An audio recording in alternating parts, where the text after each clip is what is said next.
Estamos en una serie titulada Los Misterios de Dios. Ojalá que la mayor parte de ustedes, sobre todo los que están aquí presentes y también por los medios de comunicación masivos, sigan estas conferencias para que puedan ustedes relacionarlas unas con otras y darse cuenta que el cristianismo es para discípulos. ¿Qué quiero decir? Porque tú puedes ser cristiano sin ser discípulo. La palabra discípulo, matetes, en el griego, significa seguidor. Entonces Jesús no solamente nos invita a que creamos en Él, sino nos invita a que lo sigamos. Y si tú no eres una persona que durante la semana estás oyendo en el tráfico continuamente conferencias, pues no vas a poder más que quedarte en un nivel de mediocridad espiritual.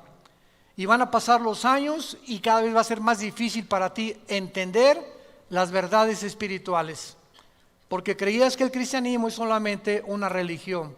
Venir el domingo y escuchar una conferencia y entre semana no tienes ningún contacto con este libro que es la Biblia, que es el alimento de nuestra alma.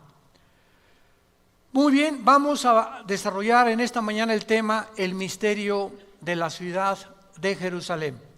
El misterio de Jerusalén. En el libro del Éxodo capítulo 2, si me quieren ustedes acompañar, los que no traigan Biblia, siéntense con un cristiano. Venir sin Biblia a la iglesia ya es el colmo de los colmos. En el capítulo 2 del Génesis, versículo 10 en adelante, se nos da una ubicación aproximada del huerto del Edén.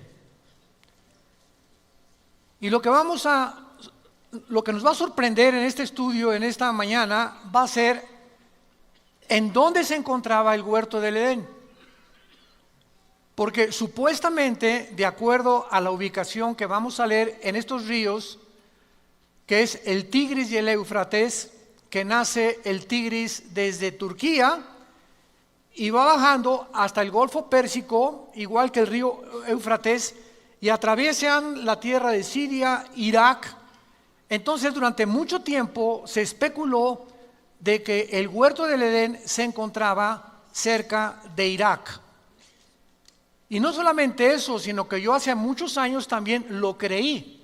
Porque aquí claramente dice el capítulo 2 del Génesis, versículo 10, salía de Edén, pero acuérdense una cosa, el Edén era toda el área geográfica.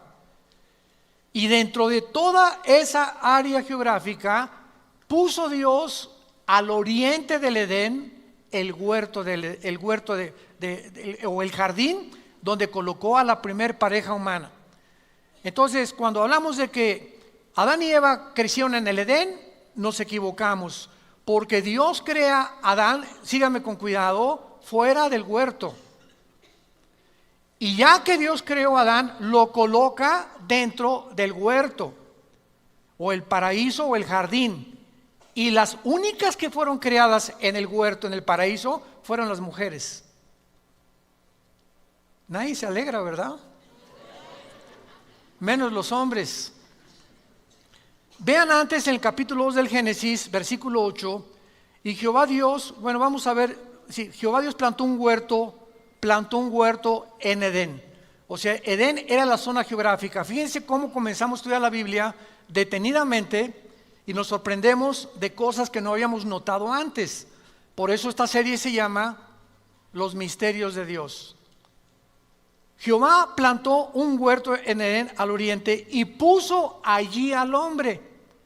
O sea, Adán fue colocado en el huerto del Edén. No fue creado en el huerto, fue creado en el Edén, o sea, en la zona geográfica. Y ahí puso al hombre que había formado, y ahí hizo Dios nacer los árboles que ya sabemos, del árbol de la vida, los árboles frutales, etcétera, etcétera. Versículo 10. Y de ahí del Edén, o sea, no del huerto, del Edén salía un río para regar el huerto y de allí se repartía en 4 brazos. El nombre de uno era Pisón. Este rodeaba la tierra de Ávila, donde hay oro. Y el oro de aquella tierra es bueno. Allí también hay también bedelio y ónice. El nombre del segundo río era Gilgón. Este es el que rodea toda la tierra de Cus, o sea, el África. Y el nombre del tercer río Hidekel, que este es el río Tigris. Este es el que va al oriente de Asiria, y el cuarto río es el Éufrates. Entonces, cuando vemos un mapa actualmente de toda la zona del Medio Oriente, nos damos cuenta que el río Tigris y el Éufrates cruzan por Siria e Irak y desembocan casi en el Golfo Pérsico, e Israel está un poco atrás. Pero recordemos algo, cuando vino el diluvio universal, cambió completamente la geografía del Medio Oriente. Muchos creen que el río que no tiene nombre aquí era el río Nilo, que está en Egipto al sur de Israel. Entonces, cuando vemos todas estas cosas, podemos nosotros ya armar nuestro rompecabezas, porque la suma de la Biblia es la verdad. Tenemos que tomar aquí y tenemos que tomar allá para poder realmente descubrir los misterios que están aquí escondidos. Vayamos rápidamente para comprobar esto al libro de Deuteronomio capítulo 32. Deuteronomio 32. Y veamos nosotros en el versículo 8 que la Biblia nos muestra cuando el Altísimo hizo heredar a las naciones. En otras palabras, aquí en este pasaje Dios nos muestra que la conformación geopolítica y geográfica del mundo, Él la dividió. Se cree, ¿verdad? Y está comprobado que los 5 continentes que hay ahorita era un solo bloque de tierra. Y Europa se desprendió de América, África se desprendió también, Australia también. Entonces nos damos cuenta que antes todo estaba pegado, pero vino un cataclismo como el diluvio, que comenzó a separar los continentes, y esto está demostrado paleontológica y arqueológicamente y antropológicamente también. Y dice aquí la Biblia que Dios hizo heredar las naciones, o sea, Dios le dio a los españoles, ustedes van a ser españoles, italianos, etcétera, etcétera, y vino la división completa del mundo cuando hizo dividir a los hijos de los hombres y estableció los límites de los pueblos según el número de los hijos de Israel. Dios reparte el globo terráqueo y Él organiza la geografía del globo terráqueo poniendo en medio a la nación de Israel, al puntito insignificante que ocupa Israel, que no es más grande que el mismo estado de Nueva Jersey en Estados Unidos. Si tú ves un mapa geográfico, Israel casi ni siquiera se puede distinguir, junto a Egipto, junto a Siria, junto a Jordania, Irán, etcétera, etcétera. Ahora, veamos esto en Ezequiel capítulo 5, esta verdad, que Israel es el centro del mundo entero. Y vamos a ir desarrollando esto poco a poco, y les repito, nos va a sorprender. Dice Ezequiel 5, versículo 5. Así ha dicho Jehová el Señor, esta es Yehú Shalom. Yehú, ciudad, Shalom, la paz. La palabra Jerusalén, Yehú Shalom, significa la ciudad de la paz. La puse en medio de las naciones y de la tierra alrededor de ella. Esta palabra en medio es la palabra Tawej, que significa ombligo. La puse como el ombligo de las naciones. Y esto es muy interesante porque nos damos cuenta que antes de que nosotros saliéramos a este medio ambiente en el cual vivimos, que es el mundo, estuvimos unidos en el vientre de nuestra madre, porque aquí no hay nadie que no haya tenido una mamá, todos venimos de una mujer, Y ahí el cordón umbilical era el medio a través del cual la madre, a través de la placenta, nutría o nos nutría, ¿verdad?, al feto con todas las cosas que necesitamos recibir. Y al salir del vientre de nuestra madre, del mundo donde nos encontramos, ahí estuvimos 9 meses nadando. No respirábamos el aire que estamos respirando ahorita, sino que a través del cordón umbilical nos proporcionaba el oxígeno a nuestra mamá. Y al salir a este medio en el cual nosotros vivimos, ¿qué fue lo que pasó? Viene el pediatra, ¿verdad?, o los médicos, y nos cortan lo que nos conectaba a la antigua vida para integrarnos a la nueva vida. Porque ya ahora no dependeríamos del vientre de la mamá, nos incorporaríamos al mundo en el cual tú y yo vivimos actualmente. Pero nos damos cuenta que el centro del cuerpo humano es el ombligo, porque de ahí salimos. Entonces, esta es la razón por la cual en el hebreo Tahuej dice Dios, Jerusalén es el ombligo de la tierra. Pero vamos poco a poco a ver ahora en Génesis capítulo 10, que antes de que Dios hiciera la división geográfica del mundo, después del diluvio, en Génesis capítulo 10, el mundo se reparte de acuerdo a 3 seres humanos. Todo el mundo se reparte de acuerdo a 3 seres humanos. Ustedes y nosotros y todos los habitantes del mundo entero provenimos de 3 seres humanos. Porque después del diluvio, los únicos sobrevivientes fueron Noé, su esposa y sus 3 hijos con sus 3 esposas, Sem, Cam y Jafet, los 3 hijos de Noé. De acuerdo a la Biblia, el arca aterrizó o descendió en los montes del Ararat, que está casi en la frontera entre Armenia y Turquía de la geografía del siglo XXI. Ahí descendió el arca de Noé. Y hay cantidad de exploradores y arqueólogos que han sacado libros retratando. Uno de ellos fue Jim Irwin, astronauta de la misión del Apolo 15, que fue Jim Irwin, el primer astronauta en caminar en la luna en un carrito, mucho después de Aldrin y de todos los primeros que llegaron en el 69 a la luna. Entonces, vemos nosotros que Dios nos muestra que después del diluvio hubo una conformación del mundo, y lo dice el versículo 25 de Génesis 10. A Eber nacieron 2 hijos. El nombre del uno fue Peleg. Escucha, porque en sus días fue dividida o repartida la tierra. Y el nombre de su hermano, Joctán. O sea, fue después del diluvio cuando Dios comienza a dividir la tierra, y el mundo es dividido de acuerdo a 3 seres humanos. De Jafet, los que quieran apuntar, o los jafetitas, son los que poblaron toda Europa, los que se conocen como anglosajones. Toda Europa fue fundada por Jafet. Cam es el padre de todos los africanos. De ahí vienen los cananitas, que se convirtieron después en enemigos de Israel. Y Sem viene y fundó todo lo que es el Medio Oriente y el Asia Menor.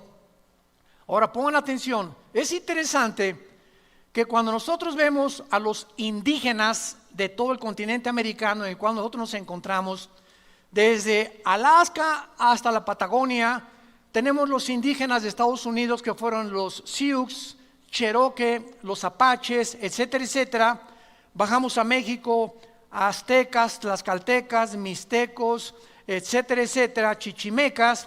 Llegamos a los aucas en Guatemala y todo lo que es el Amazonas, pero todos absolutamente tienen los mismos rasgos. ¿Nunca se han preguntado cómo llegaron los indígenas a poblar el continente americano en el cual nos encontramos nosotros? Bueno, Pues del Asia, porque son semitas. Entonces, el continente americano fue fundado por semitas, ni por Jafet ni por Cam. Los semitas o los asiáticos entraron y cruzaron a este continente por el estrecho de Bering, al norte del continente americano. Ahí pasaron del Asia y comenzaron a fundar desde Estados Unidos, Canadá, hasta abajo, todos ellos poblando, y por eso todo el continente americano está poblado de raíces indígenas. En otras palabras, por ejemplo, por eso se llama los Estados Unidos de Norteamérica, porque allá se dicen americanos, y americanos somos todos, ¿verdad? Porque el continente es todo desde Alaska hasta la Patagonia. Entonces, los Estados Unidos son estados que se unieron, Estados Unidos, pero ellos no lo fundaron. Estados Unidos fue fundado por ingleses. Son los primeros que llegaron a Rhode Island, al estado. Mi esposa y yo acabamos de regresar de Rhode Island. La semana pasada tuvimos una conferencia con pastores y fue de mucha bendición. Y es un estado precioso, porque ahí llegaron los primeros pilgrims o peregrinos. ¿Ya han visto ustedes las películas esas donde llegaron con este libro? Entonces pisaron tierra americana huyendo del catolicismo que el Vaticano hizo para acabar con todos los que no fueran unidos y no creyeran que solo Roma salva. Huyeron, y fue la reina Victoria que comenzó a permitir que huyeran de Inglaterra hacia América, y colonizaron en 1625 aproximadamente los Estados Unidos de Norteamérica. Entonces llegan los europeos aquí a América, y entonces comienzan a predicar la palabra de Dios, a fundar iglesias. Quisieron colonizar, ¿verdad? Pues todo lo que es Texas y todo, y esas guerras de los apaches, ¿se acuerdan ustedes de los Sioux? Que no querían cambiar su cultura ni mucho menos. En fin, fue un derramamiento de sangre tremendo. Después llegaron los italianos a Nueva York, después llegaron los alemanes, y así Estados Unidos es una nación formada de todos los, ahora sí que todos los personas del mundo entero y de todas las nacionalidades. No es realmente un norteamericano que diga aquí. En México sí, en México lindo y querido, hay muchos de ustedes que tienen su ascendencia, ¿verdad?, de la cruza cuando llegan los españoles con Fray Bartolomé de las Casas y se mezclan con las indias que poblaban México. Eran puros indígenas en México y nacen los mestizos.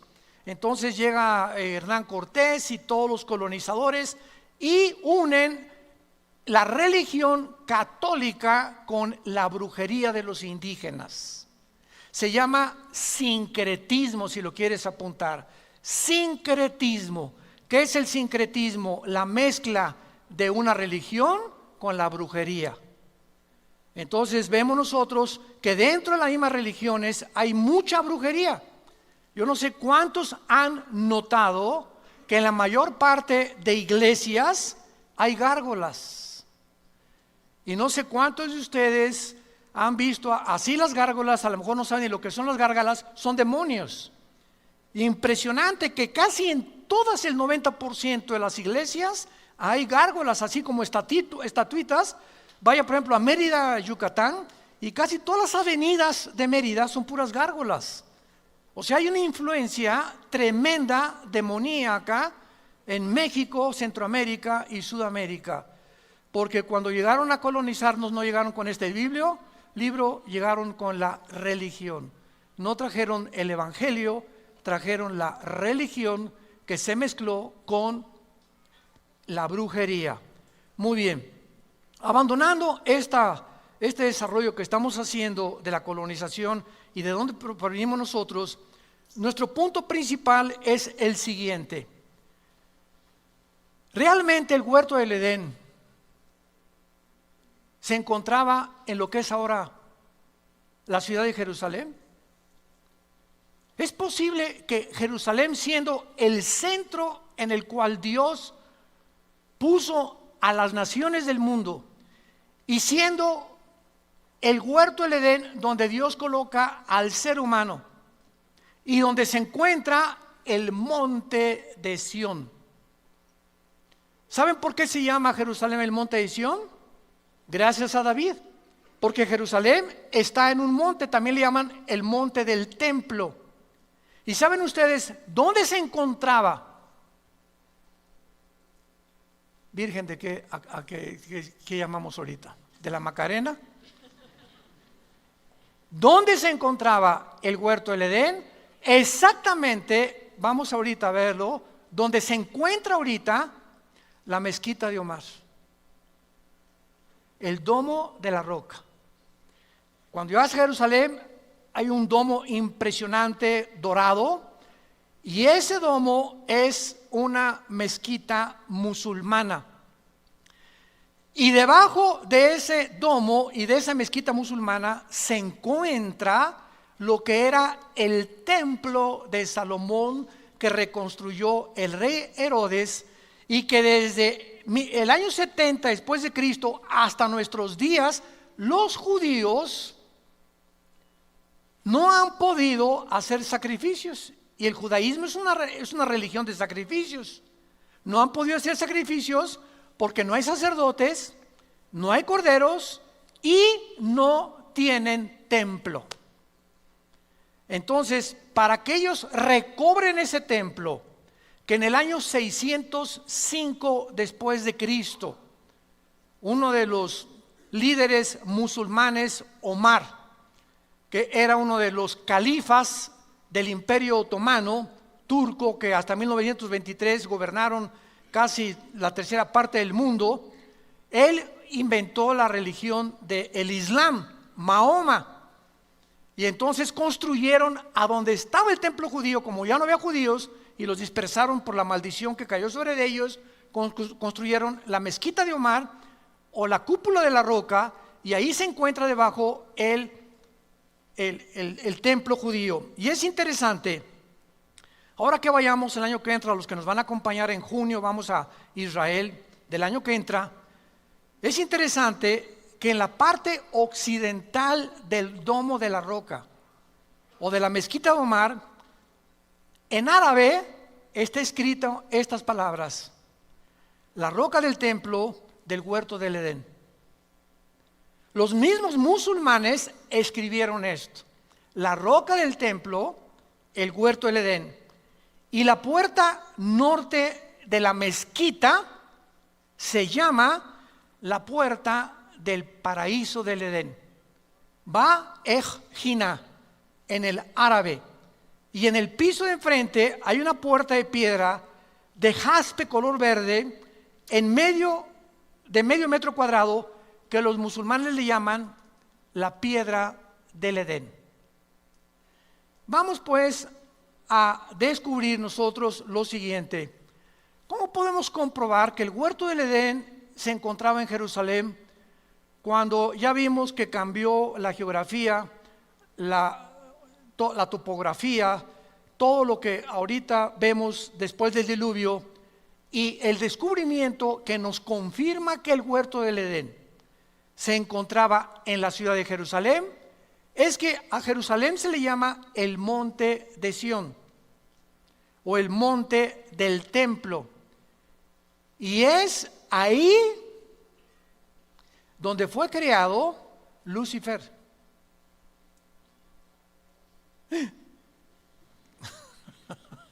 Vayamos a Ezequiel capítulo 28. Ezequiel 28. Vean cómo podemos acercarnos poco a poco a toda esta investigación. En Ezequiel 28, la Biblia nos da la localización de que antes de que Dios creara a Adán y a Eva, este planeta Tierra, había estado ocupado antes que nosotros. Se le llama el mundo pre-adámico, pero no por seres humanos, porque fuimos nosotros una creación especial de Dios después de los ángeles. Los ángeles se le llama la familia de Dios en el cielo, y la familia de Dios en la tierra es la iglesia, somos nosotros. Entonces, nos damos cuenta que cuando estudiamos la Biblia Satanás o Lucifer, que era su nombre, el que lleva la estrella o el que porta la luz, su nombre no es Satanás. La palabra Satanás viene del hebreo Satán, que significa enemigo o adversario. Entonces es un título nada más. Licenciado Carlos Vélez. Licenciado es el título, su nombre es Carlos, su apellido es Vélez. Entonces cuando hablamos de Satanás no es un nombre, es un título, el enemigo de Dios. El diablo no es un nombre. El diablo significa el que acusa, el que calumnia. Son títulos que nos hablan del carácter de Lucifer. El nombre de él es Lucifer, la estrella de la mañana, y vamos a ver por qué. En Ezequiel 28, versículo 12 en adelante, dice: Hijo de hombre, levanta endechas sobre el rey de Tiro, y dile, así ha dicho Jehová el Señor, tú eras el sello de la perfección. Aquí inmediatamente descubrimos que no está hablándole al rey de Tiro, a una persona física, humana como tú y como yo. Y lo vamos a ver más adelante, porque realmente ningún ser humano ha sido creado perfecto como Lucifer lo fue. Entonces, cuando está hablando el Espíritu Santo, nos está mostrando la Biblia que siempre detrás de los gobernantes se encuentran poderes de las tinieblas. Detrás de mucha gente, de muchos brujos, de muchos gobernantes, de muchos artistas, de muchos músicos, de muchos políticos, de muchos cantantes, se encuentran otras entidades espirituales que los están usando en el mundo. Y la mayor parte de los seres humanos no descubrimos ni nos damos cuenta y creemos, por ejemplo, ¿verdad?, que esa persona como un Hitler, ya los mismos estudiosos, psicólogos y psiquiatras que han estudiado la personalidad de Hitler saben que no era una persona normal, que había una fuerza extraña. Los mismos que se acercaban a Hitler sentían algo diabólico en él, y la Biblia nos muestra claramente que, pues claro, era un personaje completamente controlado por demonios. Más bien le ganaba al Gadareno, porque el Gadareno tenía 5,000 demonios y Hitler lo gobernaba un principado, un jefe de los demonios. Entonces la Biblia nos muestra también, ¿se acuerdan de Pedro? Que Cristo comienza a hablarles: es necesario que el Hijo del Hombre sea entregado por los ancianos, los líderes, los escribas, que muera, que sea crucificado y resucite al tercer día. Y en ese momento Pedro se acerca y le dice: no, Señor, no te acontezca tal cosa. Y se voltea a Jesús y le dice: aléjate de mí, Satanás. En ese momento algo estaba ocupando las cuerdas vocales del apóstol Pedro. Bueno, no era apóstol todavía, pero estaba tratando Satanás a través de Pedro hacer que Cristo no llegara a la culminación de su misión. Entonces, así nos vemos claramente que muchas veces demonios y principados operan en los seres humanos, y para que nosotros podamos tener la capacidad de distinguir o de sentir en el espíritu como una parábola.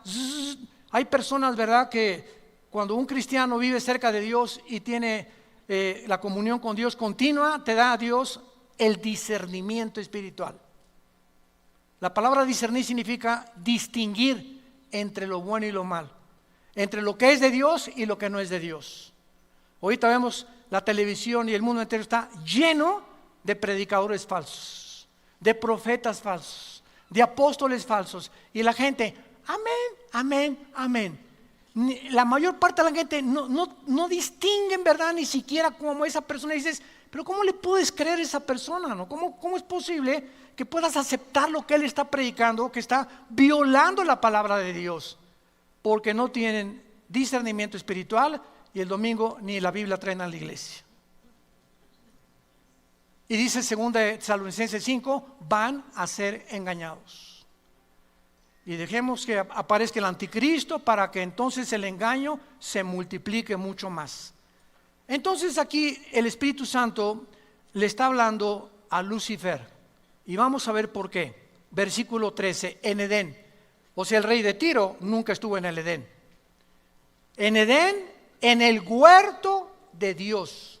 Edén es la zona geográfica, el huerto es el jardín que Dios colocó para probar a la primer pareja humana. Ahí dice la Biblia que estuvo Lucifer. Ahí estuviste. De toda piedra preciosa era tu vestidura. La palabra merucá en el hebreo, vestidura, no es ropa, es cabañas o lugares de habitar.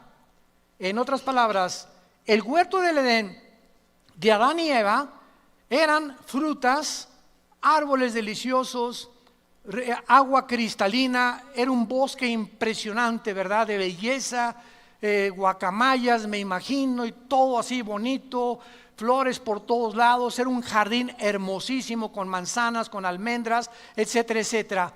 El huerto del Edén, antes que nosotros, era un lugar de piedras preciosas, de puros metales. De puros metales.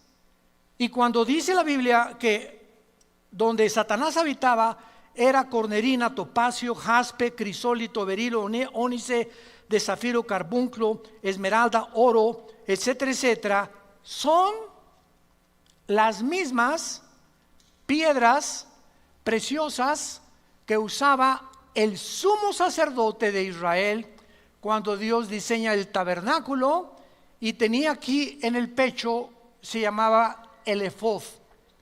El sumo sacerdote entraba al lugar santísimo en el Antiguo Testamento y entraba con 12 piedras preciosas, 4, 4 y 4. Eran 3 hileras de piedras y son estas que menciona aquí. Esto es interesante.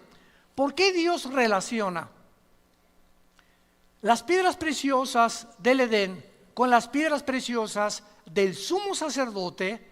Ya cuando desaparece ese Edén y ahora es un paraíso que ya tampoco existe, ¿por qué lo relaciona con las piedras del sumo sacerdote?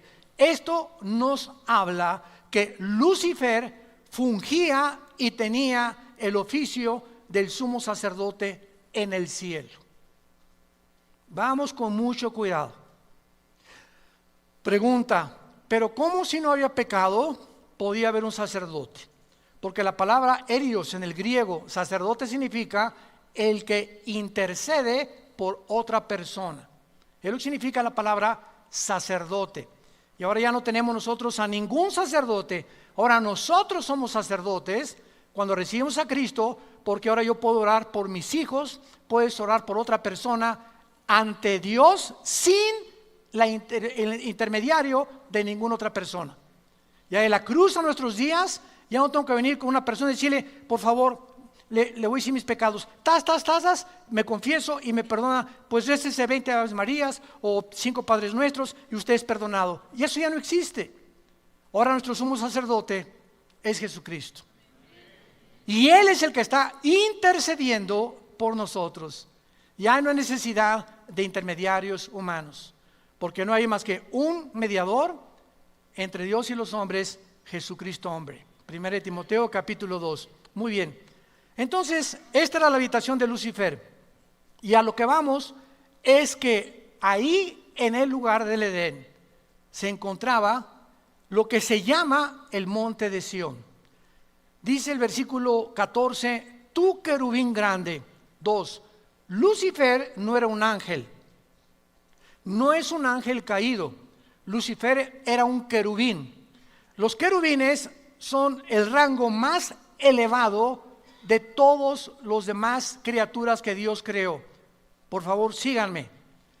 Los querubines es una especie, entidades espirituales completamente diferentes. Unos tienen alas, otros tienen 4 alas, otros no tienen alas.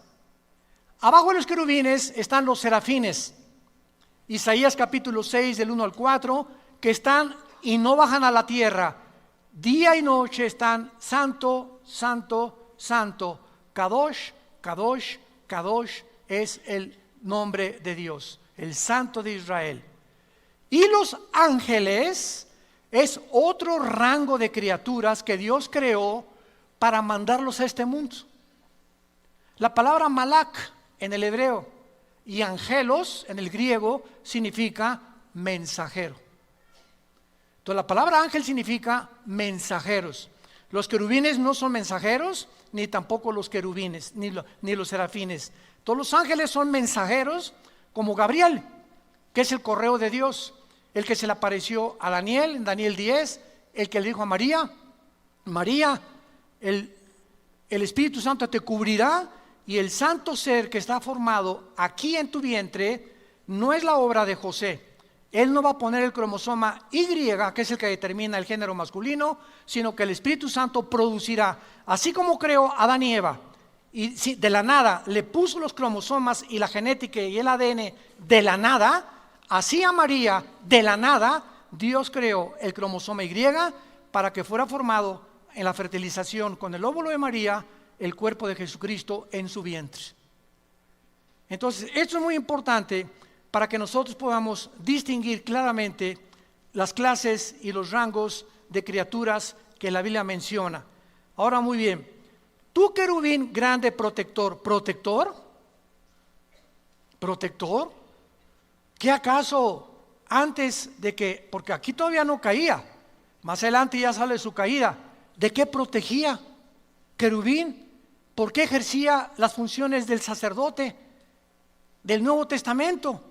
Simplemente porque cuando Dios creó a los ángeles y a los querubines y a los serafines, Dios los creó con la misma capacidad que nos creó a nosotros, con la capacidad de que ellos pudieran algún día hacer una elección entre el bien y entre el mal. Oiga, pero si el mal no existía, no existía, porque cuando Adán y Eva fueron creados con la naturaleza pecaminosa. No, ¿verdad? Adán y Eva no fueron creados con pecado, no había una naturaleza pecaminosa, y estando una naturaleza sin pecado, pecaron. Esos mis teólogos ¿no se han empachado? Bueno, seguimos. Cristo, cuando fue también formado en el vientre de María, nació sin una naturaleza pecaminosa. Así fueron creados los ángeles también, porque Dios no es el creador del pecado.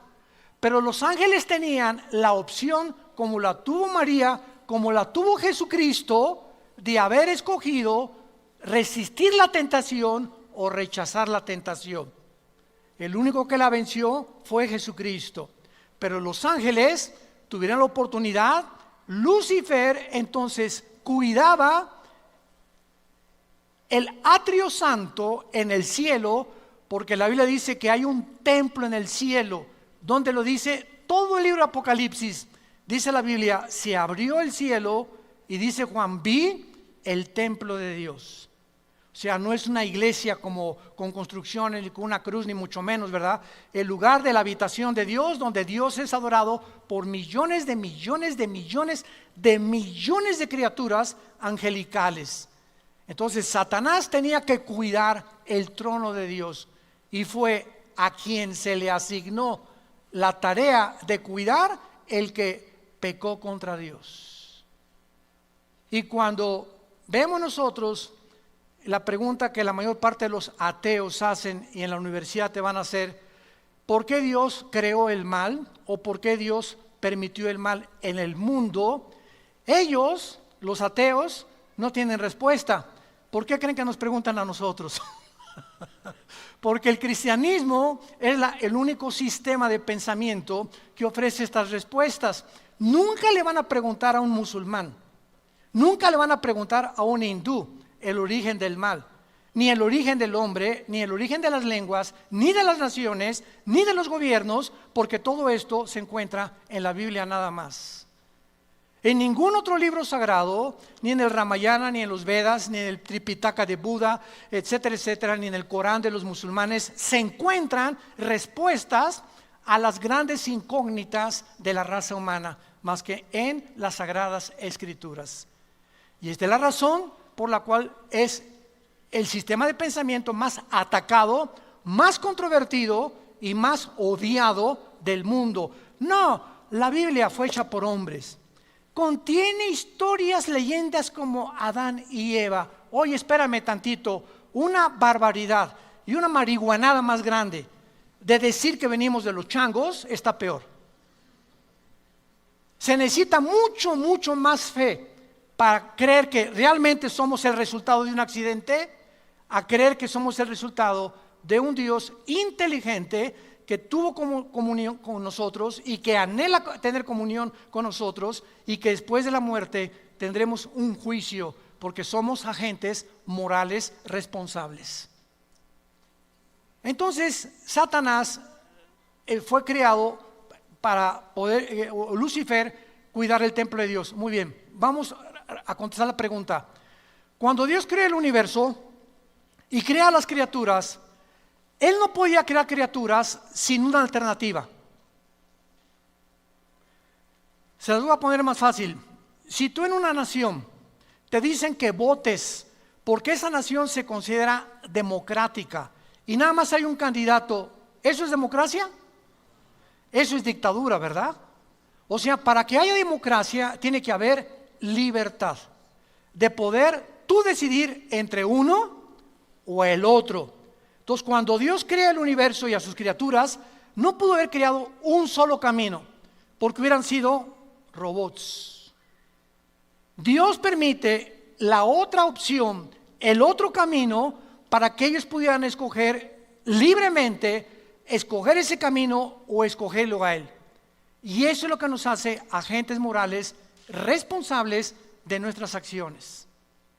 Como dijo Agustín de Hipona, el teólogo de la Iglesia Católica en el siglo III después de Cristo, si Dios hubiera creado un mundo donde no hay mal, o donde no hubiera existido el mal, hubiera sido un mundo de robots. Era muy fácil que Dios nos creara como con cuerda, ámame, ámame, ámame, pero a Dios le agradó permitir que pudiéramos escoger el otro camino. Y esta es la razón por la cual había la capacidad en los ángeles, creados perfectos, como en Adán, creado perfecto, como en Cristo, nacido perfecto de María, la capacidad de que pudieran enfrentar tentaciones para probar realmente si servían a Dios. Y esta es la razón por la cual daremos cuenta algún día de nuestras acciones. Ahora, claro que, ¿sabía Dios que Adán y Eva iban a caer? Claro. ¿Sabía Dios que Lucifer iba a caer? Claro que lo sabía. Dios es omnisciente. Entonces, ¿por qué lo creía Dios? ¿Y por qué si Adán y Eva Dios sabía que iban a crear? Pues ¿para qué les pone la tentación? Porque esta era precisamente la prueba por la cual nosotros tenemos que responder. ¿Por qué si tu maestro te dice, Pepito va a reprobar el tercer año? Y entonces, ¿para qué me hace la prueba? Precisamente para demostrar que vas a reprobar y que fuiste un mediocre durante todo el año. Nunca quisiste estudiar ni pagar el precio. Entonces, yo sé que tú vas a reprobar simplemente por la forma en que tú te conduces. Y fue por lo que hizo Dios a Judas también. Imaginémonos a Judas en el juicio. Oye, ¿para qué me creaste si dice la Biblia que yo era el que iba a entregar a tu hijo? Es más, dice Judas, por favor, reconózcanme, si yo no traiciono a Jesús, ustedes no hubieran sido salvados. Porque gracias a que yo lo traicioné, entonces Jesús pudo morir por nosotros. Pero si yo no lo traiciono, Cristo no muere en la cruz. ¿Se fijan esta línea de lógica, aparentemente lógica? ¿Saben quién pensaba de esta manera? Un ateo italiano llamado Giovanni Papini. Y me acuerdo que antes de ser cristiano, estas preguntas se las hice yo a los cristianos y no hubo quien me respondiera. Y por eso persistí en mi ateísmo, porque yo exigía respuestas lógicas, razonables, que me hicieran pensar y me hicieran calcular exactamente lo bueno y lo malo y lo que iba a estar de por medio. Y entonces, cuando vemos todo este razonamiento, nos damos cuenta claramente, ¿verdad?, de que la omnisciencia de Dios no significa que Dios escoge a unos para el cielo y otros para el infierno. Este es un calvinismo completamente extremo. ¿Dios sabe quiénes se van a condenar? Sí. Entonces, ¿para qué me creo? porque cuando Judas le diga a Dios esto que acabamos de mencionar, Dios le va a decir a Judas: Judas, yo sabía que tú ibas a entregar a mi hijo, por eso escribí antes de que tú nacieras que eras el hijo de perdición. Entonces, ¿para qué me creaste? Porque si no te hubiera creado y hubiera impedido que hicieras lo que hiciste y traicionar a mi hijo, hubiera violado la característica más grande que le di a los seres humanos: la libertad de escoger. El día que Dios coarte la libertad y que diga: ¿por qué no me impidió Dios que me casara con cabeza de albóndiga? ¿Por qué me permitió Dios que me casara con esta foca? ¿Por qué estas cosas? Es que precisamente tú lo acabas de decir. Dios tiene que permitirlo. No puede impedir nuestro libre albedrío. ¿Y para qué dejó Dios que fumara marihuana? Es que si Él lo impide, te roba nuestro libre albedrío. Y esto es lo que vamos a dar cuentas, precisamente de esto. ¿Por qué Dios me permitió que fuera alcohólico? Es que el alcoholismo no es una enfermedad, es una decisión. ¿Por qué permitió Dios que naciera homosexual? No hay tal gen homosexual. Dr. Francis Collins, presidente del genoma humano, lo acaba de declarar. No hay un gen que pueda justificar a una persona para que sea homosexual. Es una decisión que tú tomas libremente y que nadie te lo impide si ese es el camino que quieres tomar, y Dios te deja que la tomes. Entonces, esta es la razón por la cual hay un juicio. Si no hubiera un juicio por nuestras acciones, seríamos puppets, títeres, robots de Dios. Y lo que nos concierne en Ezequiel 28:14 es, después de que se le menciona como querubín grande, protector, escuchen lo que dice: te puse en el santo monte de Dios. Allí estuviste en medio de las piedras de fuego, perfecto eras en todos tus caminos. Versículo 16, y a causa de la multitud de tus contrataciones, esta palabra contrataciones, reculá, en el hebreo significa tráfico. Tráfico, a causa de algo que Él traficó en el cielo, fuiste lleno de iniquidad. Versículo 18, con la multitud de tus maldades y con la iniquidad de tus contrataciones, profanaste, apunta la palabra hebrea, chalal, C-H-A-L-A-L, como suena, chalal, que significa prostituir o traficar sexualmente. Te prostituiste.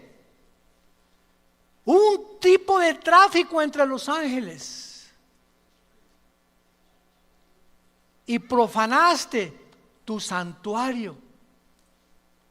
O sea, te saliste del orden en el cual yo te había creado.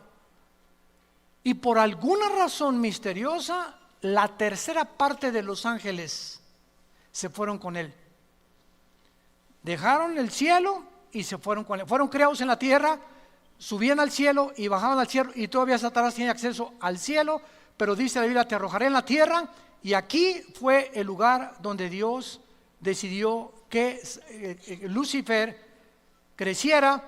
Y la paleontología, la antropología, la arqueología nos dan testimonio, señores científicos que nos escuchan, de que construcciones como las pirámides de Egipto, de Giza, las de Stonehenge en Inglaterra, los mayas, ¿quién les dio a estas personas humanas hace 4, 5, 6 mil años el conocimiento, sin calculadoras, sin telescopios, sin ningún aparato moderno que tenemos, para poder haber hecho esas pirámides que a través de 4,000 años, el sistema de impermeabilización que tienen, ni siquiera el medio ambiente, ni la erosión del viento, ni la lluvia ha podido penetrar y cargar esas piedras humanamente de 12, 15 toneladas, las de Machu Picchu en Perú? Entonces, Discovery Channel, National Geographic, los extraterrestres. Fuimos visitados por extraterrestres, y es más, hasta tenían las escafandras, como etcétera, etcétera, porque ahí están pintados por todos lados. Y venimos a la Biblia, Esto fue la razón por la cual escribí el libro que acabo de escribir, La invasión de los ángeles caídos. Se los recomiendo, ahí explico todo claramente, para que vayas con tu maestro así y le hagas aquí, mire, aquí están sus extraterrestres, maestro. Eso es lo que el mundo llama que una influencia extraterrestre son ángeles caídos. Son los ángeles que tienen la capacidad de materializar la energía. Y el cristiano ni siquiera ha podido descubrir el poder de la materialización de los ángeles, y que son interdimensionales, que pueden estar en una dimensión los ángeles, en otra dimensión pueden entrar a nuestra dimensión de 4 dimensiones, pueden hacerse visibles, pueden comer con nosotros, pueden tomar forma humana como nosotros. Dice Hebreos 13 que muchos han comido o han hospedado ángeles sin que tú te des cuenta, porque tienen esta capacidad. Según de Corintios 11, Satanás se disfraza como ángel de luz. Nunca, dice un dicho, si tú quieres realmente en una reunión saber quién está influenciado por Satanás, es la persona que menos te esperas. En una reunión de 50 personas, un pastor me dijo, si Satanás quiere llegar a usted, pastor, ¿qué va a hacer? Se va a meter entre todas las personas y va a estar de los más cercanos a usted. Muchas personas de las más cercanas a nosotros, tengamos cuidado, pueden tener cara de ángel y pueden ser personas con una apariencia supuestamente buena. Esos son precisamente los que usa el diablo. Se disfrazan como ángel de luz. Nunca se disfraza como el guasón, ni con cara de loco. Él viene como ángel de luz. Entonces vemos claramente que Israel es el monte de Sión. De acuerdo a la tradición judía, el templo del monte, que es donde se encuentra la mezquita de Omar, es el fundamento sobre el cual Dios creó al mundo, porque allí se encontraba el monte de Dios, el huerto del Edén. Ahí fue donde Salomón edificó su templo. Ahí se le apareció en el monte de Sión a David. Ahí Abraham intentó sacrificar a Isaac, y actualmente es el lugar donde está la mezquita de Omar. La implicación de este estudio es que cuando Dios se separa del huerto del Edén y saca a Adán y Eva, Génesis capítulo 3, lo saca del huerto del Edén y prohíbe que el ser humano regrese al huerto del Edén, poniendo un querubín con una espada encendida. Los querubines significan en la Biblia la santidad de Dios. Por eso en el arca mandaron construir 2 querubines con alas tapando, o sea, nadie puede ver lo que está ¿cómo se llama? Donde se ponía la sangre del sumo sacerdote, cuidando la santidad de Dios. Entonces el querubín en el huerto estaba impidiendo que el ser humano en estado caído no podíamos regresar a tener comunión con Dios. Lo impedía la santidad de Dios, y la espada la justicia de Dios. Esta santidad de Dios y esta justicia de Dios, ninguno de nosotros podía cumplirla, porque somos seres imperfectos y caídos. Entonces Dios mandó a su Hijo Jesucristo para que Él, en su perfección humana y divina y en su santidad, cumpliera la justicia que nosotros no podíamos jamás cumplir, los mandamientos de Dios. Entonces Cristo muere en la cruz y nos dice: Armando, si tú crees lo que yo estoy haciendo por ti, yo te imputo mi justicia. Yo no soy justo. La justicia es como un saco que traemos puesto, que no es de nosotros, es de Cristo. Pero es esta justicia de Cristo la que tapa nuestros pecados, porque a los ojos de Dios estamos sentados ya con Él. Efesios capítulo 3, estamos ya sentados con Cristo y ya Dios nos ve sin pecado. Esto se llama la posición del cristiano. En la experiencia seguimos pecando, pero gracias a la sangre que es tan fresca como hace 2000 años, la seguimos aplicando todos los días a nuestra vida. Entonces, esta es la razón por la cual los querubines, representando la justicia y la santidad de Dios, fueron puestos para bloquear la entrada del ser humano. Ahora, muy bien, el ser humano es sacado del huerto, pero Dios, rápidamente, Éxodo capítulo 25, para terminar, Éxodo 25, Dios anhela que esa comunión que Él tuvo en el huerto con Adán y con Eva se pudiera continuar manteniendo. Pero como el ser humano no podía cumplir esa justicia y esa santidad hasta la cruz, le dio órdenes a Moisés: constrúyeme un lugar donde yo habite y donde nadie puede entrar más que un sumo sacerdote, una vez al año, que se llamó el tabernáculo. Pero veamos la razón por la cual Dios lo hizo. Versículo 8, Éxodo 25, 8. Harán un santuario para mí y habitaré en medio de ellos. ¿Cuál fue el propósito del tabernáculo en el desierto? Que Dios quería seguir morando en medio de nosotros. Entonces el pueblo venía con los sacrificios y ofrecían el sacrificio, y por un año sus pecados les eran perdonados. Y cada año sacrificios y sacrificios, sacrificios, hasta la cruz de Cristo, el sacrificio perfecto. Y ahora, después de Cristo, baja el Espíritu Santo del cielo, cosa que no hizo en el Antiguo Testamento más que temporalmente. Y ahora dice la Biblia, 1 Corintios 6, 19 y 20, ¿qué no saben que ahora ustedes son el tabernáculo de Dios? Ahora nosotros somos el templo de Dios. Ahora Él habita dentro de nosotros. Y ahora no tengo que estar buscando en emociones. Quiero sentir a Dios. Aquí está dentro de ti, cabeza de caracol.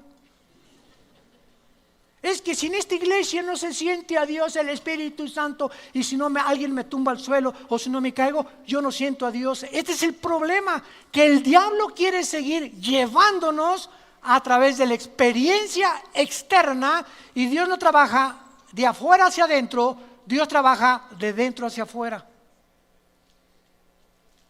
Y a Dios lo encuentras y la comunión con Dios la tienes en el silencio de tu tiempo devocional con Él, en oración y con la palabra de Dios. Porque Dios anhela que tú y yo sigamos teniendo comunión todos los días, no solamente el domingo, porque esto es el cristianismo. En esta comunión Él se comunica con nosotros a través de la Biblia, cada vez lo experimentamos más, cada vez afinamos más nuestro discernimiento espiritual y cada vez lo amamos, lo servimos y lo adoramos. Porque Él es espíritu, y en espíritu y en verdad es necesario que adoremos a Dios. Te damos gracias, Señor, por tu palabra, bendita palabra en esta mañana.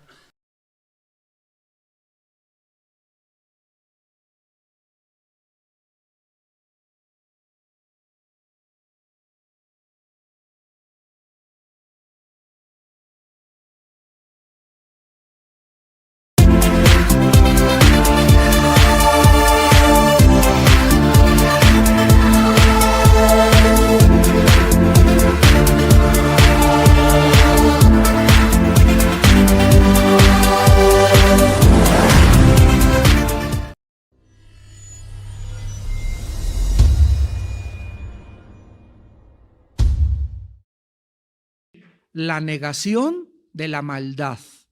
La negación de la maldad, de la serie Dios y la existencia del mal.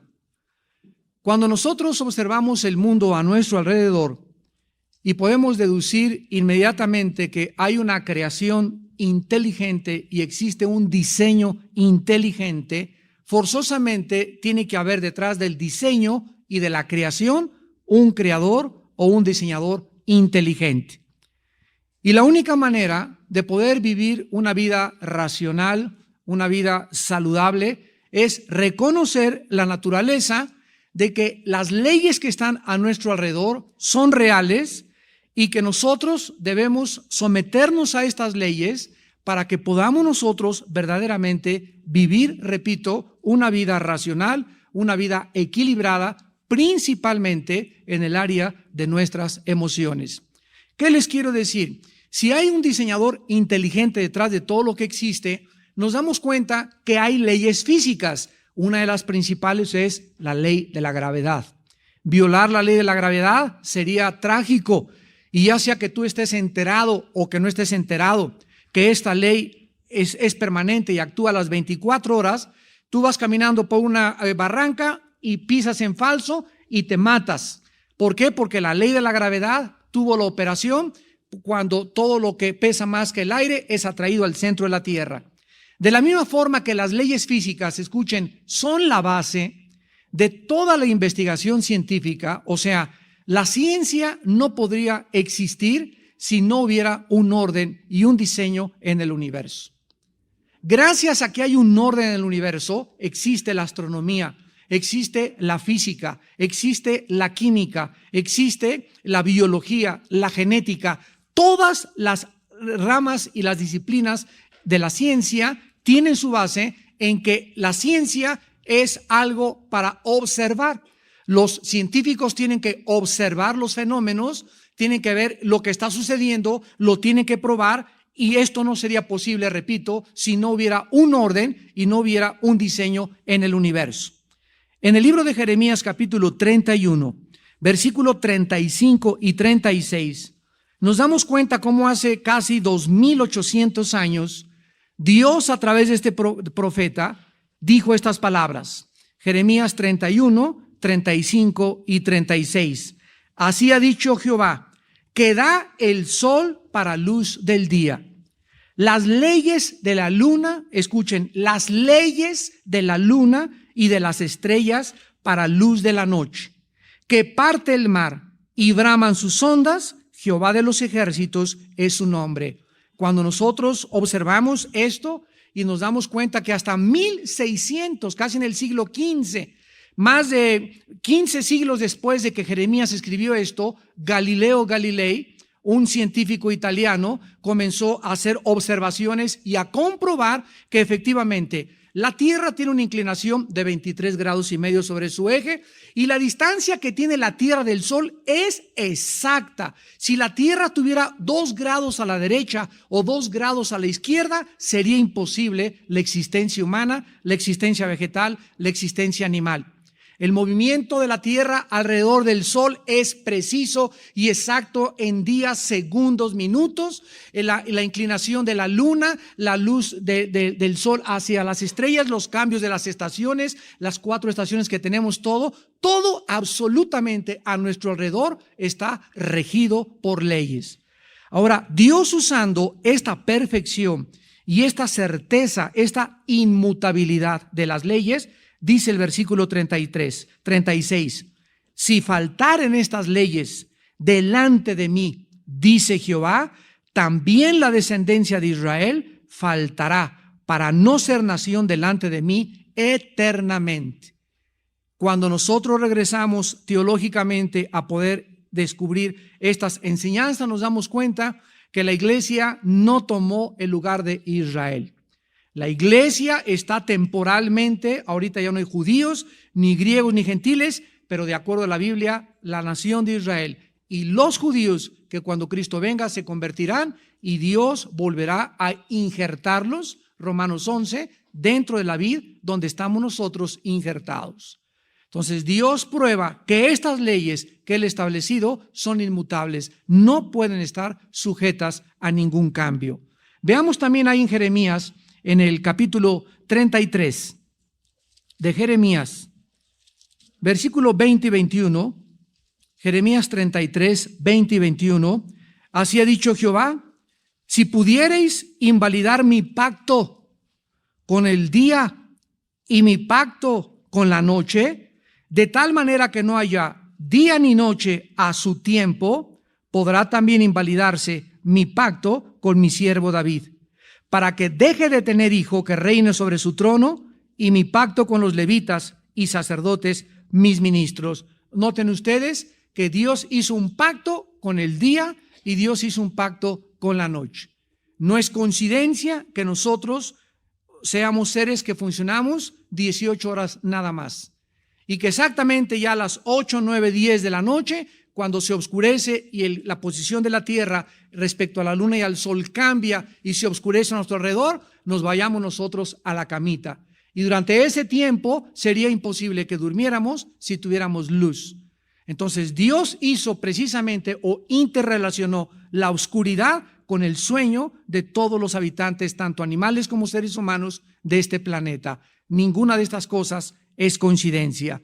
Y vean también el versículo 25 y 26 de este mismo capítulo. Así ha dicho Jehová: si no permanece mi pacto con el día y la noche, si yo no he puesto las leyes del cielo y la tierra, también desecharé la descendencia de Jacob. Observen, las leyes del cielo y de la tierra.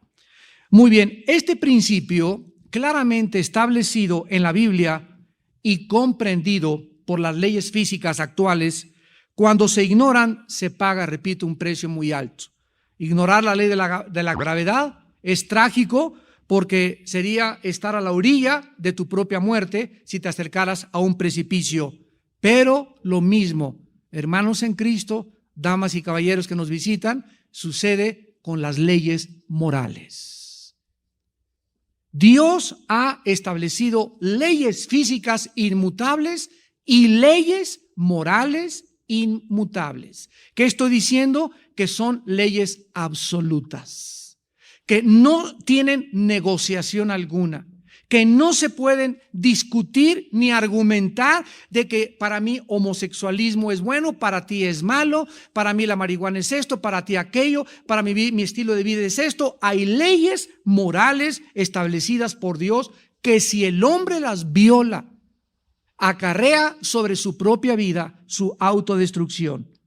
Hollywood puede retratar la fornicación y el adulterio como algo normal y exitoso, pero todos sabemos perfectamente bien que esto produce celos, pasiones, relaciones rotas, violencia, enfermedades venéreas, traumas emocionales profundos, hogares destruidos, drogadicción, culpa, frustración y muchas veces hasta suicidio.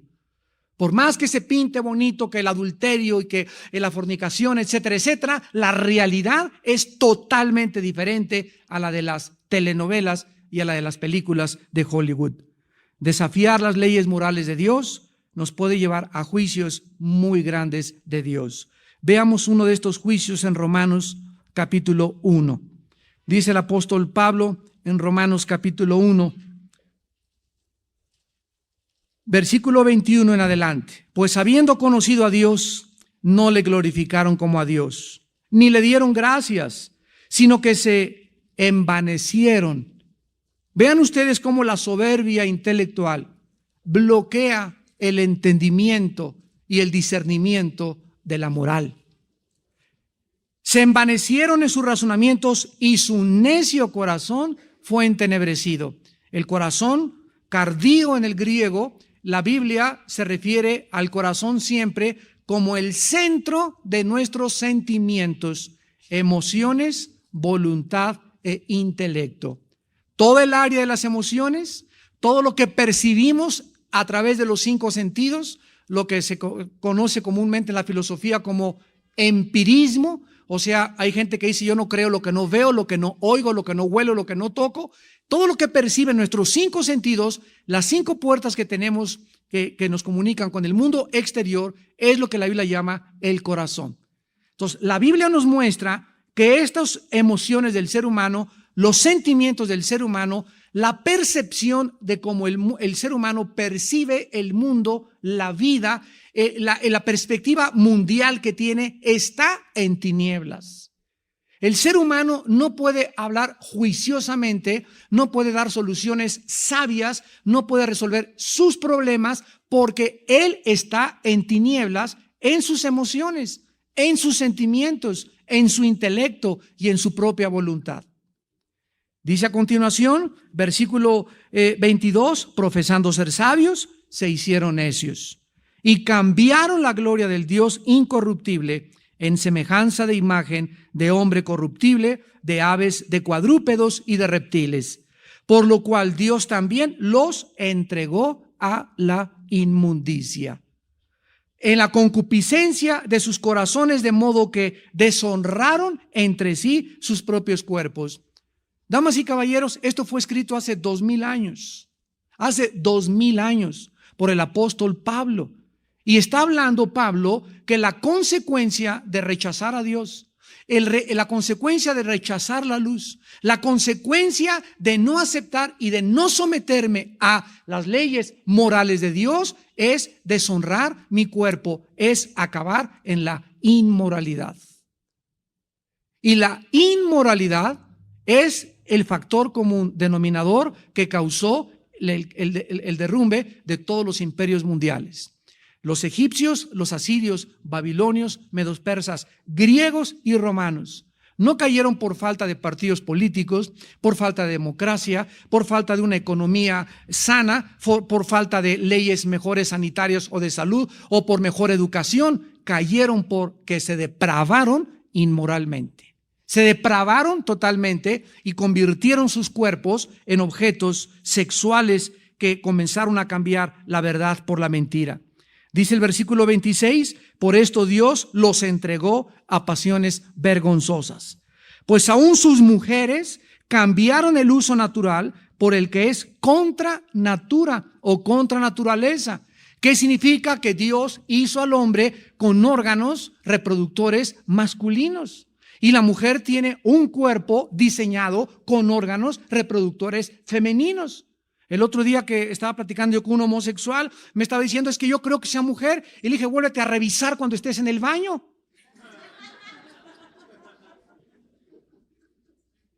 Vuélvete a ver en el espejo si eres mujer o no eres mujer. ¿Qué es lo que tienes ahí? Le digo, entre las piernas. Tú tienes que entender que no eres mujer. Te das cuenta que físicamente eres hombre, pero tu problema no es físico, es mental. Es que tú has aceptado esa conducta. Y este muchacho, sabemos, lo tenemos en la iglesia del norte, está luchando, ¿verdad? Y nosotros estamos para ayudar a ese tipo de personas. Pero siempre vienen ellos infectados, deteriorados en sus mentes. Porque han acabado aceptando una cosa que no es verdad. Es una idea que tenemos que combatir con la palabra de Dios. Y así como ellos, todas las demás personas del mundo, el que menos es trapecista. A otros mormones, otros con los lamas, otros con los gurús, otros budistas, otros maometanos, otros, y dice la Biblia, cada quien se fue por su camino, como ovejas perdidas, cada quien anda en caminos perdidos, todos en caminos diferentes, y todos, ¿por qué están en esos caminos? Porque tienen ideas equivocadas de la vida.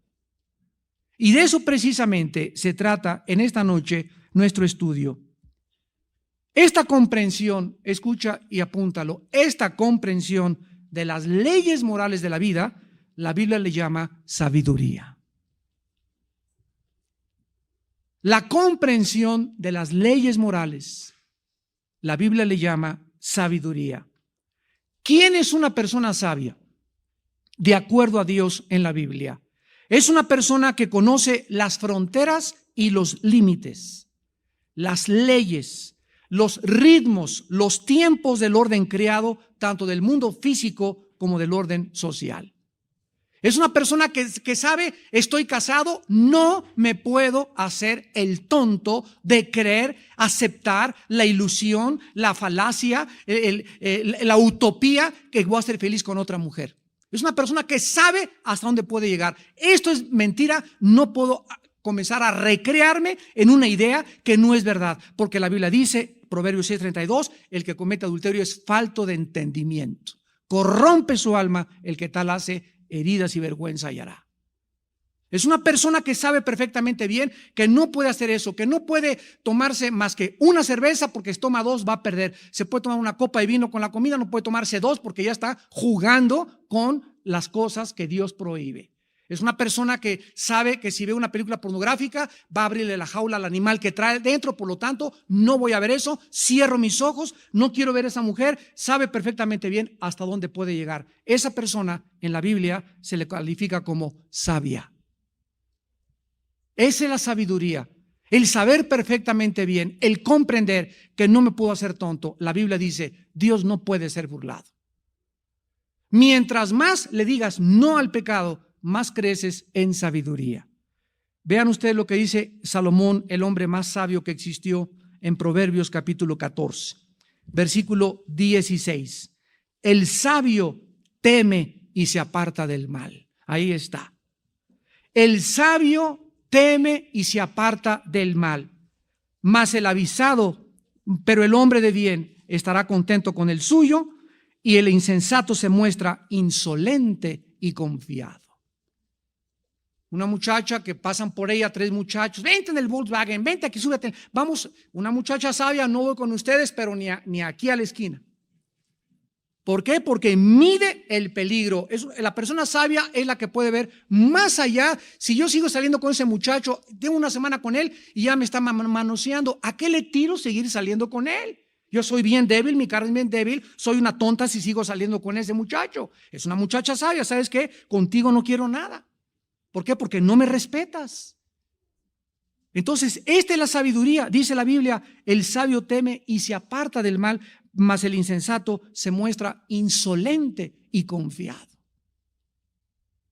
Las personas que rechazan las leyes morales de la vida no solamente son inmorales de acuerdo a la Biblia, sino necias y tontas, no importando cuán educadas sean. Proverbios 16, 18. Antes del quebrantamiento es la soberbia y antes de la caída la altivez de espíritu. Una persona que reta a Dios. ¿Saben ustedes cómo murió José Stalin? El más grande dictador de Rusia que mató a más de 40 millones de personas. Cuenta su hija, cuando él murió fue a Londres a vivir su hija y le contó a uno de los escritores más famosos en Londres y dijo esto la hija de Stalin antes de que muriera su padre. Mi padre estaba agonizando, lo más probable es que murió de una enfermedad venérea y antes de morir, segundos antes de morir, se levantó de la cama, se sentó y levantó el puño contra Dios y cayó muerto instantáneamente. Hasta el último día de su vida retó al cielo. Antes del quebrantamiento de la soberbia. Las personas que retan a Dios, que desafían a Dios, que creen que pueden hacer nada sin tomar en cuenta sus leyes morales, que creen que pueden violar las leyes como la de la gravedad, se van a estrellar en la vida tarde o temprano.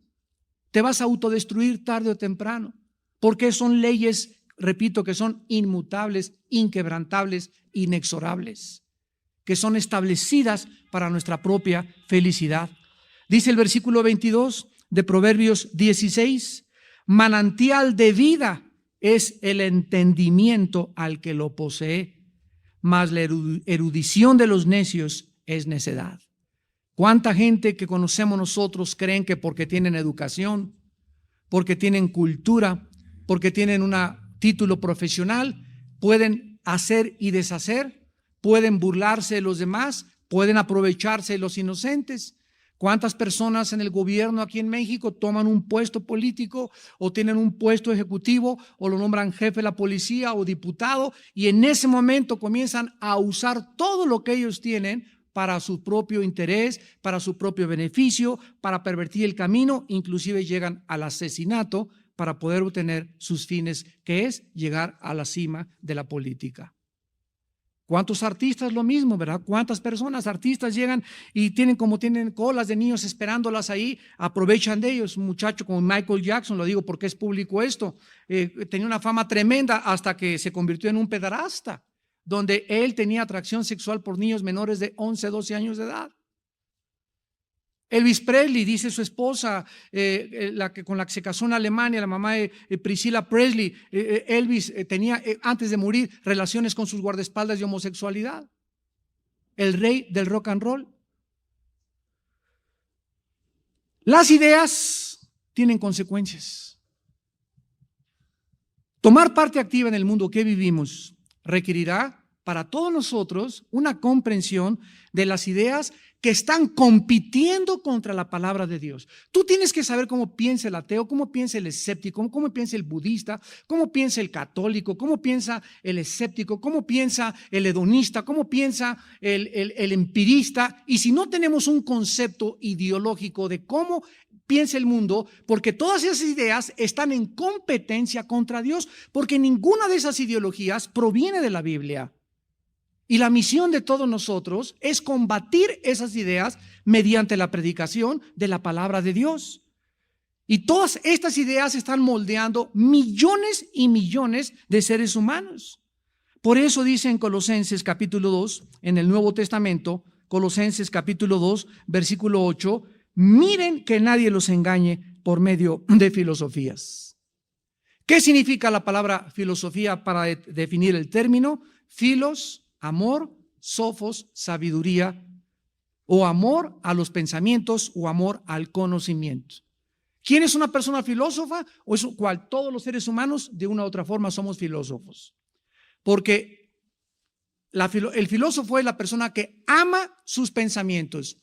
Si tú amas la pornografía, tu filosofía es la inmoralidad. Si tú amas al Che Guevara y el comunismo, tu filosofía es el comunismo. Todos los seres humanos aman ciertos pensamientos que ellos le han dado cabida a su mente, y esos pensamientos han moldeado su ideología, su filosofía, su teoría y su teoría, su psicología. ¿Me siguieron? Tú eres lo que eres de acuerdo a lo que tú piensas. Como es en su corazón, dice Proverbios, así es él. Tú haces lo que haces porque es lo que eres. Nosotros no podemos actuar de una forma de la que no somos interiormente. La forma como tú te comportas, la forma como ves la vida, la opinión que tú tienes de todas las cosas, es exactamente el reflejo de tu personalidad. Eso es lo que tú eres y eso es lo que Cristo vino a cambiar. Miren que no los engañen por medio de filosofías y huecas sutilezas, según las tradiciones de los hombres, conforme a los rudimentos del mundo y no según Cristo. La Biblia nos dice, cuidado, están rodeados, le dice Dios, familia mía, dice, el Señor nos dice en esta noche, mi familia, estamos rodeados de lobos. Estamos rodeados de todo tipo de ideas del mundo, de marihuanadas, de tonterías, de herejías, de rollos, de barrabasadas, de ideas, de mentes calenturientas que no puedes creer cómo esas personas tienen seguidores. Veámoslo en 1 Timoteo capítulo 6. Hay seguidores en la vida para todo. Dice 1 Timoteo capítulo 6, versículo 3. Si alguno enseña otra cosa y no se conforma a las sanas palabras de nuestro Señor Jesucristo y a la doctrina que es conforme a la piedad, está envanecido. Número 1. Número 2, nada sabe. Número 3, delira acerca de cuestiones y contiendas de palabras de las cuales nacen envidias, pleitos, blasfemias, malas sospechas, disputas necias de hombres, escucha, corruptos de entendimiento, privados de la verdad, que toman la piedad como fuente de ganancia, apártate de los tales. Les voy a dar 2 ejemplos. La dianética, o la cienciología, o la ciencia de la salud mental. En 1975, más o menos 77, que fue la época que yo me convertí, estaba muy de moda la dianética en México. Y había centros de dianética por todos lados y casi todos mis amigos me decían, es que, y así se acercaban todos y ya todos caminaban así y me miraban así de arriba para abajo. Tú necesitas una auditación, me decían. Estás muy loco, Armando, traes ideas marihuanas, etcétera, etcétera. Y cuando me meto, en ese tiempo ya tenía yo bastante conocimiento de la Biblia, y cuando me meto a estudiar el origen de la, porque el misionero que me dio a mí a Cristo me enseñó, Armando, cuando quieras combatir una idea, siempre trata de encontrar la raíz de esa idea, de quién salió esa idea. Si quieres estudiar los mormones, la dianética, ve de dónde salió, quién fue el hombre de donde emergió esa idea o esa ideología. Y de ahí vas a partir que el árbol bueno da buen fruto, el árbol malo da malos frutos. Me puse a investigar y la dianética la inventó un hombre llamado Ron Hubbard, un inglés que dijo que había tenido una visión de una teoría, protoplasmática, de unas chispas que habían brincado de no sé, otras galaxias que venían para acá y que a través de la auditación, que la auditación es algo que tomó de la psicología personal freudiana comparado con el psicoanálisis. Y mezcló el psicoanálisis con cosas hindúes, con cosas cristianas, Ron Hubbard, y antes de que Hubbard muriera, 6 países en el mundo, entre ellos España y Estados Unidos, lo buscaban por fraude. ¿Y dónde lo encontraron cuando murió? En las aguas del Atlántico, en aguas internacionales, rodeado de 17 niñas menores de 16 años. El hombre, el viejo rabo verde de la salud mental.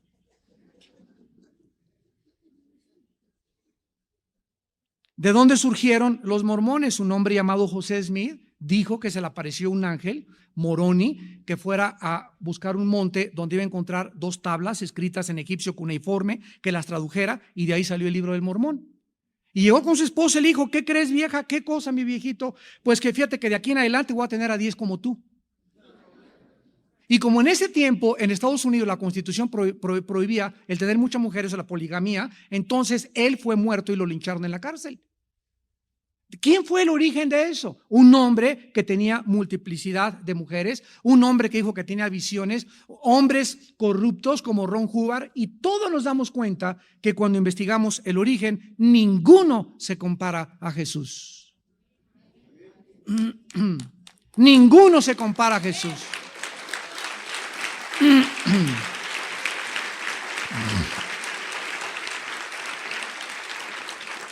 La vida de Jesús puede estar dispuesta a soportar cualquier examen psicológico, cualquier examen sociológico, cualquier examen físico, cualquier examen desde cualquier perspectiva moral, y es el hombre más perfecto, el hombre más manso, el hombre más controlado de sus emociones, el hombre con las ideas más revolucionarias que jamás el mundo ha escuchado, el hombre que ha vivido la vida más perfecta, el hombre que en el momento de abrir sus brazos y morir gritó: Padre, perdónalos porque no saben lo que hacen. Él es Jesús.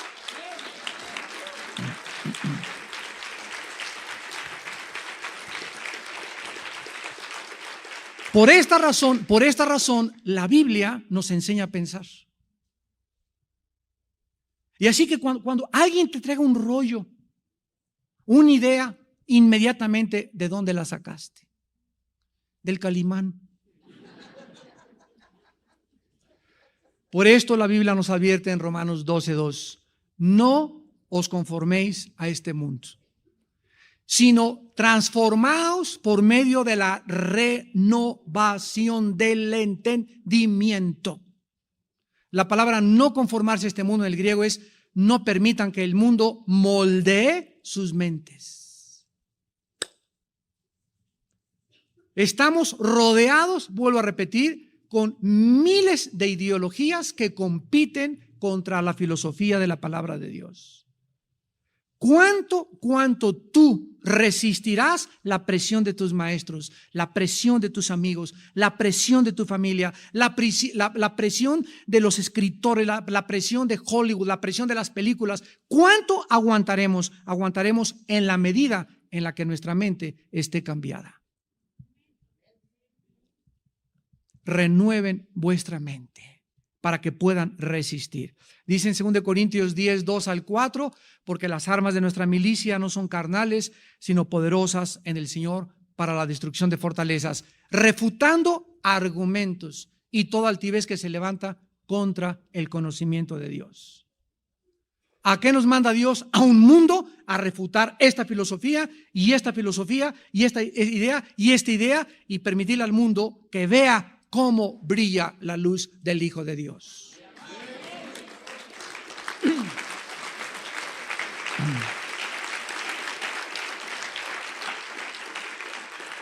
Vamos pues en esta noche a examinar uno de los mitos más grandes de la humanidad, y es el mito que se llama que los seres humanos somos buenos por naturaleza.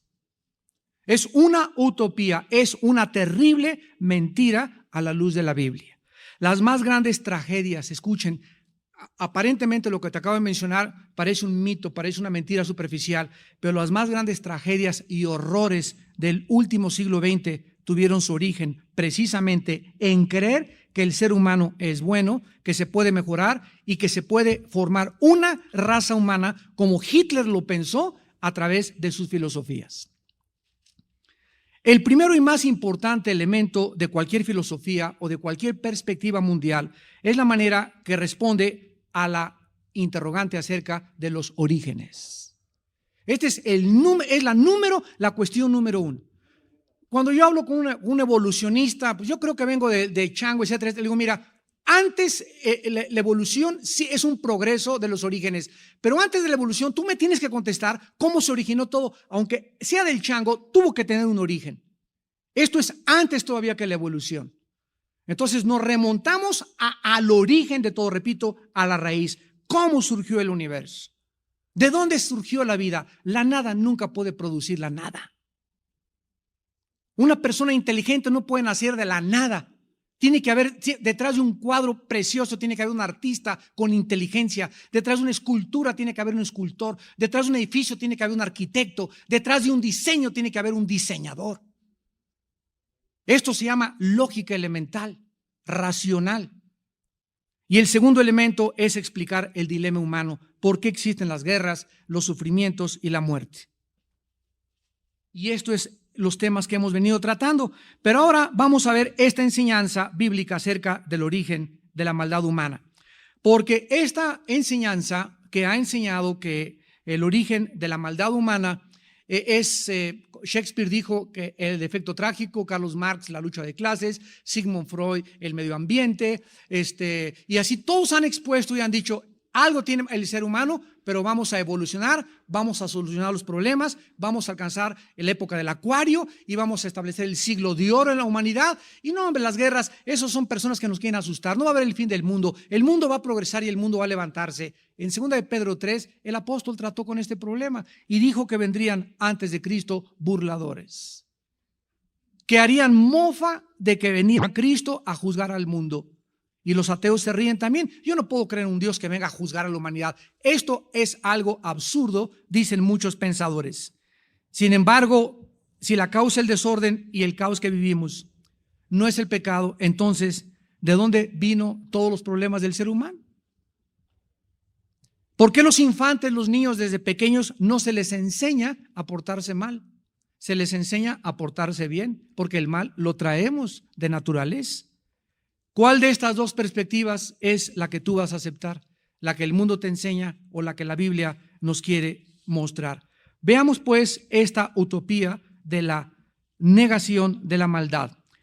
Esta utopía o esta enseñanza nos quiere representar al mundo probado que es absolutamente desde su perspectiva que el ser humano es el Dios del ser humano y el ser humano va a solucionar los problemas del mundo. Esta filosofía se llama humanismo.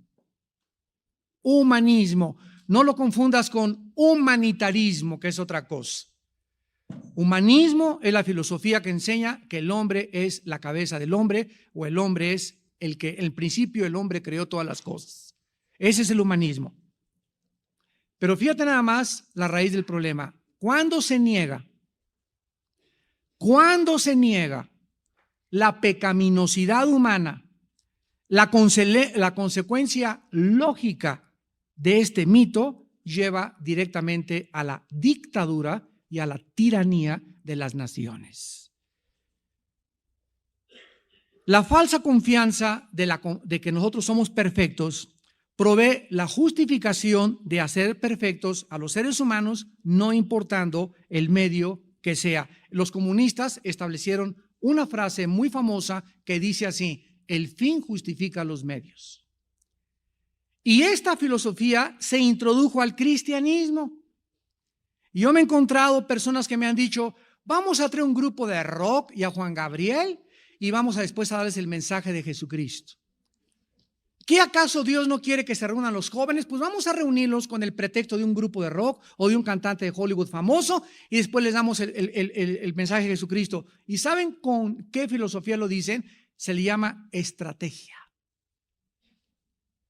Hace poco tuve yo el privilegio de desayunar con el director internacional de la cadena de televisión más grande que hay en el mundo. Y estábamos en un hotel de Reforma tomando pues el desayuno de los alimentos, y una persona sugirió que introdujéramos a los programas de enlace y a los programas de la televisión cristiana curas católicos, para como una estrategia ganarlos para Cristo. Y entonces inmediatamente recordé cómo ha permeado esta filosofía comunista la iglesia cristiana y las ideas de muchas personas que nos decimos cristianas. El fin justifica los medios. Y le dije, ¿sabe una cosa? Les voy a citar a George Mueller, el hombre más grande del siglo XVIII en Inglaterra, que sostuvo a 2000 huérfanos a través de la oración. George Mueller escribió en sus memorias. Por eso es tan bueno leer las biografías de los grandes hombres de Dios. George Mueller escribió, la obra de Dios, escríbelo, hecha a la manera de Dios, tiene la bendición de Dios. No tenemos que andar con subterfugios, con engaños, con grupos de aquí, con grupos por allá, que usar esta cosa para poder traer a Cristo. El que es y el que levanta la obra y la iglesia es el Espíritu Santo. Juan el Bautista no usó una campaña de publicidad, pero la gente se aglomeraba alrededor y la pregunta es, ¿quién? No había ni faxes. ¿Quién les decía que fueran a oírlo? El Espíritu de Dios. Jesús dijo, si yo fuera levantado, a todos atraeré a mí mismo. No tenemos que decir a la gente, a ver, sacan los billetes de 50, necesitamos 10 de un millón cada quien para levantar la iglesia, etcétera, etcétera. Y te mando un trapito ungido con oraciones para que lo pongas debajo de tu cojín y sale tu dolor de cabeza. Y además va a reprender a los chamucos, pero no te olvides mandarme tu ofrenda. O sobres que nos mandan que dice, por favor, coopere usted para esta iglesia, para este movimiento misionero, y te dicen ahí, mande usted 20, 50, 80, o sea, te dicen lo que tú tienes que mandar y le pongas un circulito, o 20, 50, 80, y si quiero mandar 5, ¿qué? Y si quiero mandar 57.50, ¿qué? Todo esto ha entrado a la iglesia, ¿por qué? Por no conocer la raíz de la ideología cristiana. ¿Cómo piensa Dios? Y si volvemos otra vez a reestudiar 1 Corintios 9, el apóstol Pablo claramente dice, porque si no predico el evangelio, ¡ay de mí! Porque carga me es impuesta y lo tengo que hacer gratuitamente. Y ahora, hace poco hablé a Colombia y me reservo el nombre de la ciudad de los pastores. Hermano Alducin, queremos que venga aquí a una campaña. ¿Cuántos son sus honorarios? De a cómo la noche. Y les dije, ¿a quién creen que le están hablando? Hermano, es que aquí a los predicadores nos dicen que $500 la noche, los músicos nos cobran $2,500 la noche, y si es muy famoso, $5,000 cada 3 días. Y les dije, ustedes tienen la culpa porque esos son mercenarios del evangelio. Ustedes tienen la culpa por invitarlos, porque si tú invitas a alguien que te pone precio, no vale la pena que lo vuelvas a invitar en tu vida a tu iglesia. Pero eso es lo que está entrando a nuestras iglesias y tiene su origen en la ideología del mundo. Estamos abandonando la palabra de Dios. Si alguno no se conforma a las palabras de Cristo, está envanecido y delira, dice la palabra de Dios. Cuando sacamos a Dios fuera del retrato, cuando ya Dios no participa en los métodos, en los medios que estamos desarrollando, las personas que se encuentran en autoridad ya no son responsables a ninguna otra autoridad más elevada. Por ejemplo, un dictador como Hussein, como Fidel Castro, Muammar Gaddafi, Hitler, al tomar la autoridad y no reconocer a una autoridad más elevada, no hay alguien a quien ellos les puedan ser responsables y darles cuentas. Eso es lógico, ¿verdad? Y entonces, ¿qué usan? Cualquier medio necesario, no importa qué brutal o qué coercivo, para que las personas o el pueblo que ellos gobiernan se ajusten al molde que ellos creen será la sociedad perfecta. ¿Qué hizo Hussein? Mandar a construir más de 25 palacios de más de 50 millones de dólares, el pueblo muriéndose de hambre, y a todos los que no estaban de acuerdo con su filosofía los mandaba a matar, familias enteras. Castro llegó en el 60 a sacar a Fulgencio Batista con muy buenas ideas. Este es un dictador, el pueblo cubano necesita esto, y él ha hecho peores cosas que lo que él inició, las ideas de la Revolución Cubana. Ahora él es el único, él es Dios y nadie sale de la isla y tienen prohibido que se los coman los tiburones. ¿Por qué? Porque ahora él es la autoridad suprema. Cuando a Dios se le saca el retrato y no hay una autoridad a quien darle cuentas, te vuelves a ti mismo un Dios. Y crees la mentira de Satanás: seréis como dioses, conociendo el bien y el mal. Ahora vean ustedes, para terminar, cómo el ser humano, cuando cerramos nuestros ojos ante la enorme capacidad humana para la maldad, cuando no nos damos cuenta el potencial de la maldad que existe detrás de las personas, vamos a fracasar en construir fronteras o límites morales necesarios para poder detener y protegernos de esa maldad. La historia de los Césares romanos, conquistadores, José Stalin, Mao, Hitler, David Koresh, Benito Mussolini, Jim Jones y cientos de gurús nos dan testimonio de que fueron personas que creyeron ellos poder construir, ¿qué cosa? Un mundo mejor. Todos le ofrecen eso al mundo, son falsos mesías. Ron Hubbard, Hitler, Castro, todos quieren decir al mundo: esta es la manera mejor para vivir y esta es la manera en la que ustedes se tienen que someter a mi gobierno. Dictaduras y tiranía. ¿Cómo terminaron? La mayor parte de todos los gobernadores, conquistadores, dictadores y mesías tienen los mismos factores comunes denominadores en su filosofía. Apúntalos, son importantes, son 4. Son los mismos factores que predominan desde que el hombre es hombre en la historia. Número 1, atacan todas las preconcepciones. Lo voy a explicar. Número 1. Esto significa, atacan todas las ideas anteriores y todos los principios morales existentes. Ahorita en México hay un ataque a la familia. Los homosexuales se les está permitiendo encuerados salir y desfilar en las calles de México, del mundo, de Berlín, etcétera, etcétera, porque están demandando sus derechos. Escucha esto. O sea, acéptenos como somos y casarnos y reconocer nuestro matrimonio. Y cuando el gobierno no hace nada para decirles esto es una aberración, tanto intelectual como moral como filosófica, entonces comenzamos a debilitar nuestras bases y nuestros fundamentos, que son el sostén de una nación, la moral de la familia. Número 2, quebrantan o debilitan las reservas emocionales de la gente. Vamos a explicarlo.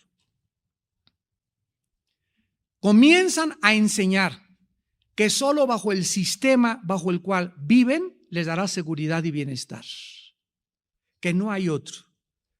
Y esto lo logran a través de la presión psicológica, la intimidación y las amenazas diferentes.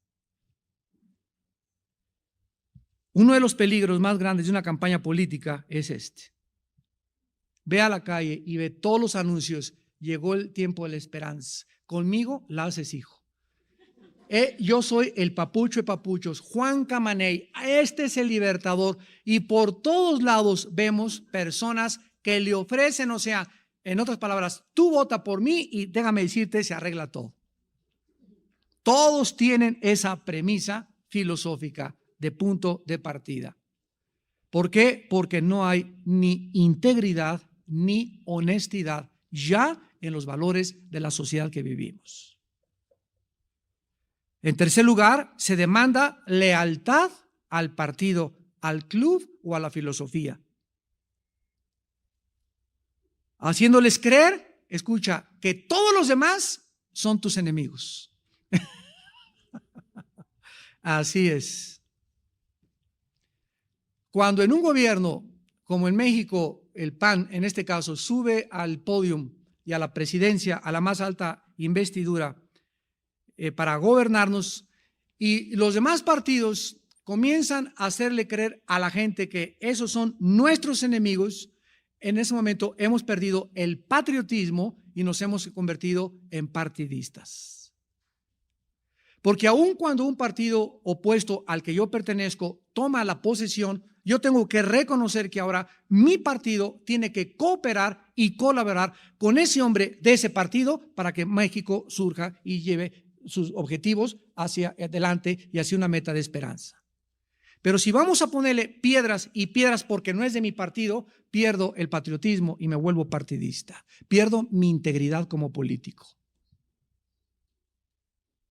Ya van ustedes más o menos dándose cuenta de cómo anda la cosa. En cuarto lugar, destruyen el modelo bíblico de la familia. O sea, cuando el Estado dice que ellos van a cuidar y educar a nuestros hijos, cuando el Estado promueve los abortos, la vasectomía, la homosexualidad e intercambios amorosos entre los matrimonios, el Estado ha fracasado como Estado. Y nosotros tenemos que, por todos los medios, levantar y sostener los fundamentos morales de nuestra nación. Ahora fíjense ustedes, detrás de estos 4 puntos, de estos 4 comunes denominadores, se encuentra la idea de que los lazos familiares, los lazos emocionales familiares, las lealtades, los pensamientos y los patrones morales deben ser derribados para crear nuevas fuerzas positivas de conducta. Detrás de todo esto existe la idea satánica nacida del infierno para atacar más que cualquier otra cosa la familia. La familia. Porque la familia fue la primera institución establecida por Dios. Antes que los gobiernos, Dios instituyó la familia. Alguien me preguntó el otro día, ¿qué es más importante, la autoridad a mi pastor, me dijo una mujer, o la autoridad a mi esposo? Y le dije, la autoridad a tu esposo. Porque la familia fue instituida antes que las autoridades civiles y las autoridades eclesiásticas.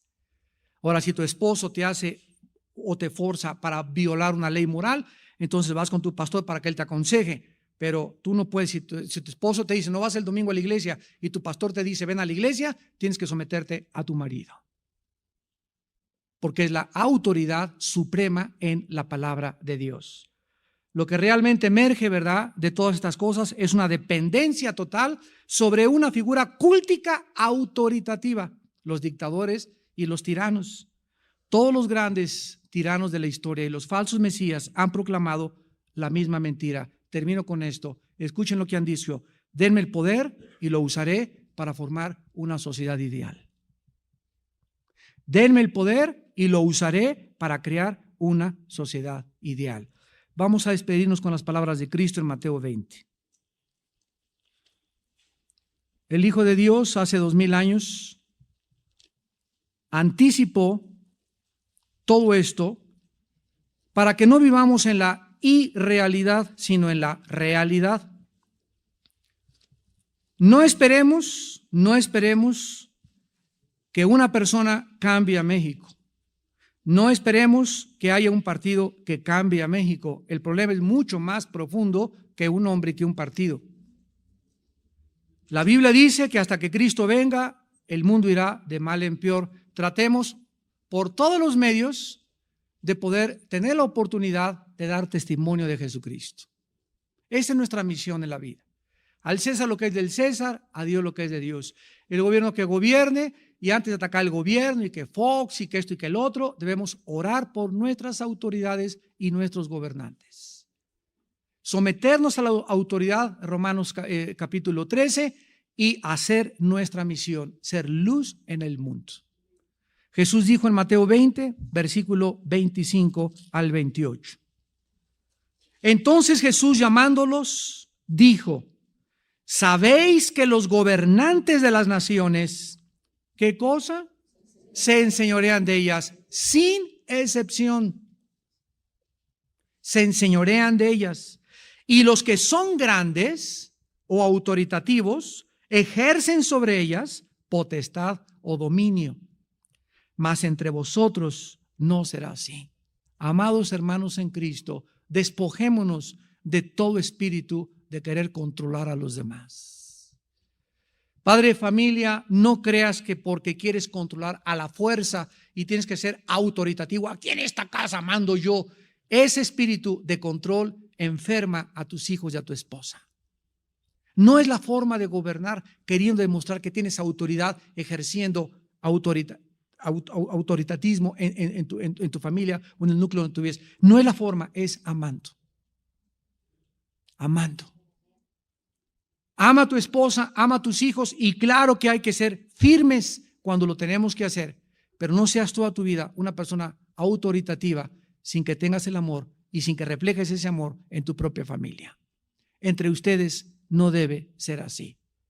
El ansia y la emoción de querer dominar, de querer controlar, ha entrado a las iglesias. Miles de ovejas se han acercado con nosotros y nos han dicho: hermano, yo tengo un pastor que me prohíbe venir a sus estudios. Y es cristiano también.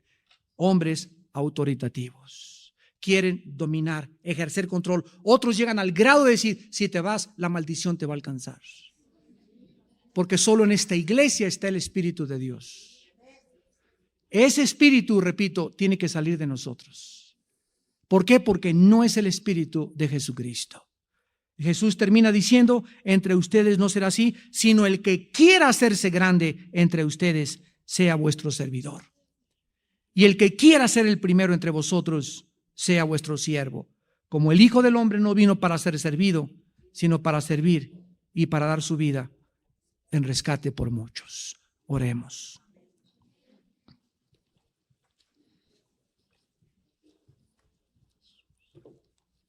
Padre Santo, te damos las gracias por tu palabra, porque solo en ella encontramos la luz y la sabiduría para vivir y poder percibir el mundo a nuestro alrededor desde tu perspectiva.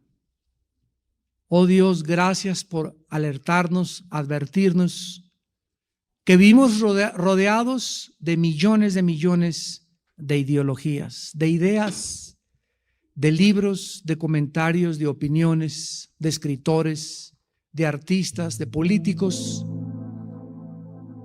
Y nos has dado un mensaje para todos ellos: arrepiéntanse. La palabra arrepentirse significa cambiar tu manera de pensar. Reconocer que tus pensamientos no se ajustan ni se conforman a los pensamientos de Dios. Y la única forma de cambiar nuestra manera de pensar es reconocer que nuestras ideas estaban equivocadas.